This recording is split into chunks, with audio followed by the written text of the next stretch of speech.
दुनिया में कई तरह के जीव पाए जाते हैं जिनमें सांपों को सबसे रहस्यमयी माना जाता है। खासकर इच्छाधारी सांप जो अपनी इच्छा से कोई भी रूप ले सकते हैं और अपनी शक्तियों से किसी को भी नुकसान पहुंचा सकते हैं। माना जाता है प्राचीन काल में नाग और नागिन एक साथ थे। तभी कुछ शिकारियों ने उन्हें देख लिया। उन्होंने नाग नागिन पर हमला कर दिया, जिस वजह से नाग की जान चली गई और नागिन भी बुरी तरह घायल हो गई। नागिन को बहुत ज्यादा तकलीफ और दुख का सामना करना पड़ा।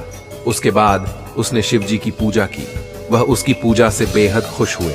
उन्हें उस नागिन पर दया आई।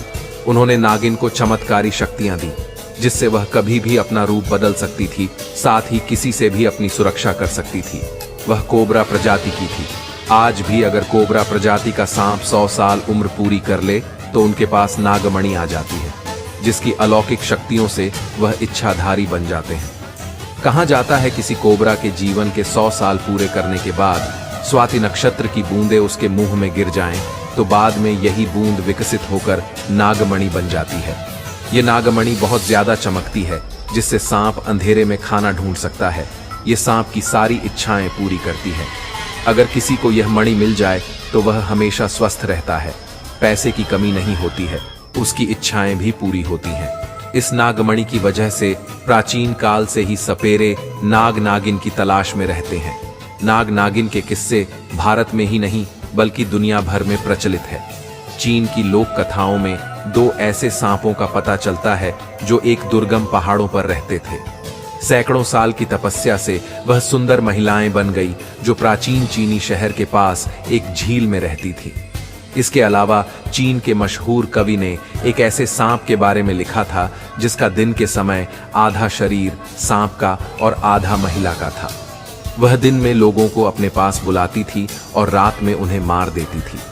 ग्रीक माइथोलॉजी में भी ऐसे ही चमत्कारी सांप का वर्णन देखने को मिलता है जो अमर माने जाते हैं। बुद्धिस्ट और जैन फिलॉसफी में ऐसे सांपों के बारे में पता चलता है जो अपनी इच्छा से इंसान का रूप ले सकते थे। हिंदू माइथोलॉजी में भी महाभारत में वर्णन मिलता है कि भीम के बेटे घटोत्कच की शादी एक नाग कन्या से हुई थी।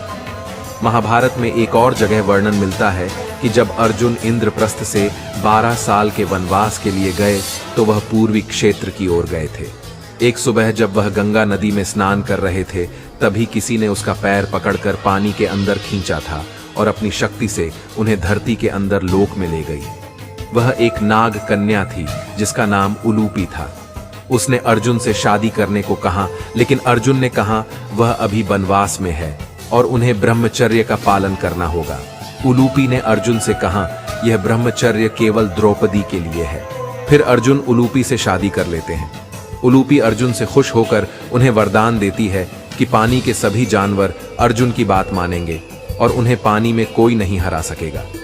शिवजी के गले का नाग वासुकी एक इच्छाधारी नाग है जिसके पास नागमणि है। पहले इन इच्छाधारी सांपों से सामना होना आम बात थी, लेकिन आबादी के बढ़ने से आजकल तो शायद ही किसी का सामना इन जीवों से होता है। आज दुनिया में ऐसे लोग भी हैं जिनका दावा है कि वह पिछले जन्म में इच्छाधारी नाग या नागिन थे। कुछ साल पहले एक लड़की ने यह दावा किया था कि वह पिछले जन्म में इच्छाधारी नागिन थी और एक गांव में मौजूद शिव मंदिर के पास अपने नाग के साथ रहती थी। वह दोनों सांप के रूप में कुआं की दीवार पर एक साथ थे। तभी अचानक एक नेवले ने उन्हें कुएं में ढकेल दिया, जिससे उन दोनों की मृत्यु हो गई और उनका पुनर्जन्म हुआ है। लोगों ने लड़की की बात पर ध्यान नहीं दिया। फिर वह उस गांव में गए जहां वह लड़की कभी नहीं आई थी। लोगों को पता चला उसकी हर एक बात सच थी और यह भी माना कि नाग नागिन का जोड़ा शिव मंदिर के पास रहता था और उनका शरीर उसी कुएं में पड़ा मिला था। इसी के साथ धन्यवाद मित्रों।